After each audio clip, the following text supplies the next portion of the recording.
আসসালামু আলাইকুম, কেমন আছেন সবাই? আমরা আপনাদের জন্য নিয়ে আসলাম বেশ কিছু ব্র্যান্ডের নতুন নতুন ফোনের কালেকশন। আপনারা দেখতে পাচ্ছেন এখন থেকে আমাদের কাছে ভিভো কোম্পানির ফোন নগদ এবং সহজ কিস্তিতে ক্রয় করতে পারবেন।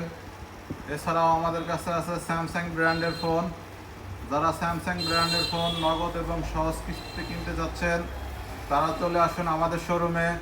এছাড়াও আমাদের কাছে রেডমি, রিয়েলমি, আইটেল সহ এবং বাংলাদেশের সুনামধন্য কোম্পানি ওয়ালটনের প্রচুর মডেলের ফোনের কালেকশন আমাদের কাছে আছে। যাদের অল্প বাজেট তাদের জন্য আমাদের কাছে স্মার্টফোন আছে এবং মাত্র 4,000 টাকা ডাউন পেমেন্টে আপনারা আমাদের কাছ থেকে স্মার্টফোনগুলো কিস্তিতে নিতে পারবেন। তাই দেরি না করে জলদি জলদি চলে আসুন আমাদের কুটির হাট ওয়ালটন শোরুমে। সবাই ভালো থাকবেন, আল্লাহ হাফেজ।